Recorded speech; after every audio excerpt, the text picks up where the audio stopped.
Hey guys, Cole here, back with another Raid Shadow Legends video. Although we're in the test server because there's a maintenance going on right now, there's some news about some balance changes to 3 epic champions coming to the game. We never asked for these champions to get changed, but apparently we will. So without further ado, let's get started with the champions, and I'll give you guys my thought process behind these changes and if it was really worth even bothering by Plarium. So one of them is Lady Etessa. So I think she is Sacred Order. There she is, one of the OGs in terms of epics used in the game. So Lady Etessa, she will have her A1 changed from no, A2 changed. Yeah, 75% chance of placing a stun debuff for 1 turn on one enemy, and now this will become a 75% chance, so a guaranteed stun on a single enemy. I don't know why you would want to be using this. It's cool to have a guaranteed stun, but it's not like it's an AoE. There's better champions out there, and with a 7 book cost, I still think that she is not worth the effort, even if she gets a small buff like this. But let's have a look at Blessed Missiles, which is her A1. Oh, they have the A1 next in the list. Oh, so confusing, player. So 40% chance of placing a block buffs is now the change instead of the 25% chance. This is still good, but because this is not buffed by the books, yeah, it's still worthless to me, because 4 books here and then 7 books here. We're looking already at 11 books.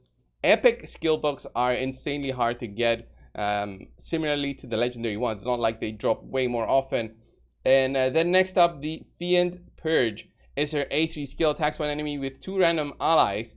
And now it says, damage inflicted by this champion and any allies joining the attack will be increased by 20% if the target is under fear, true fear, freeze, provoke, sleep, stun, or petrification debuffs. Allies joining this attack will use their default skills.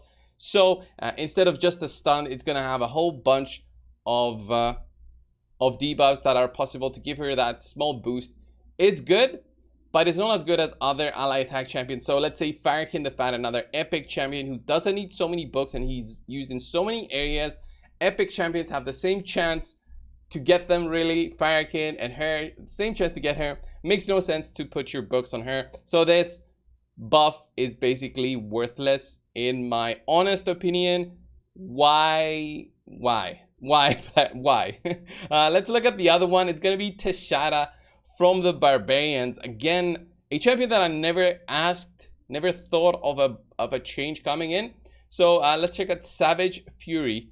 Is that her A1 skill? Okay, so right now it does attacks one enemy, place a 50% increased attack buff on this champion for 2 turns if the attack is critical. So with the change, damage will be based on defense alone instead of attack and defense, and then 50% chance of placing an increased defense buff on this champion for 2 turns.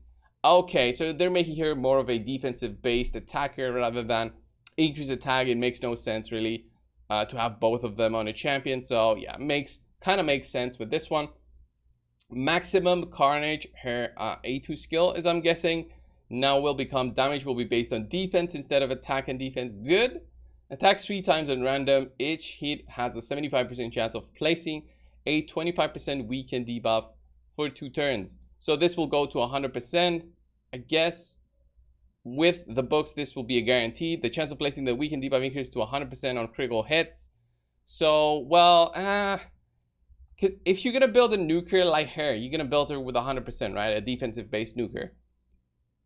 The critical hits will happen anyway. So this change that they did to the chance of placing the weaken doesn't really change anything. Okay, doesn't really change anything. I guess you don't need to give her crit anymore, but why wouldn't you give her a crit? Anyway, let's look at this. Attacks one enemy, revives a random ally with 40% HP if this attack kills the target. And now this will become 40% HP and 40% turn meter for the revive.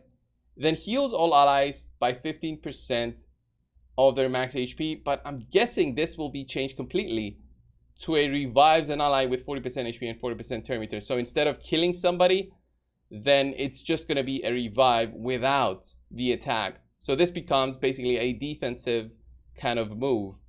And this one is just a weaken, I guess. If you want to build her more defensively, she's going to be a high damage dealing, I guess high damage dealing defensive base champion with a revive.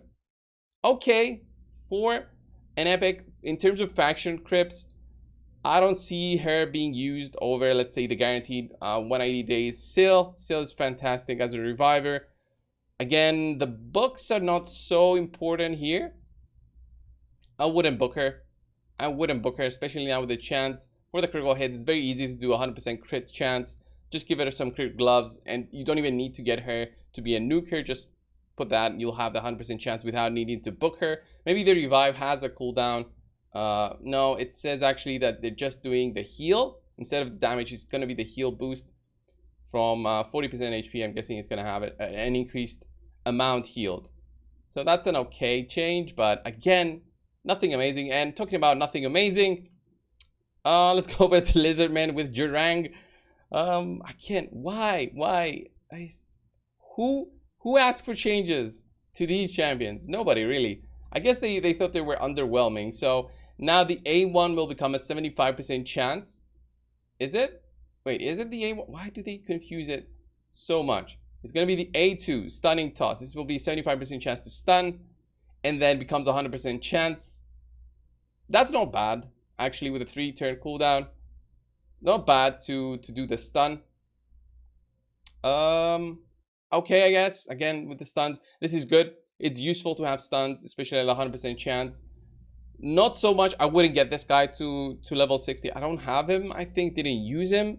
Didn't need him for Faction Wars 60. You can actually do it with Broadmaw and Razin, and you can still do the whole faction with level 50. Basically, Razin at 60 and then just epics at 50, and it works. Broadmaw is way better as an epic. But let's continue on without complaining too much. And then, why am I looking at Jarek? So confusing. All of them look the same. And then we'll have a look at Talons.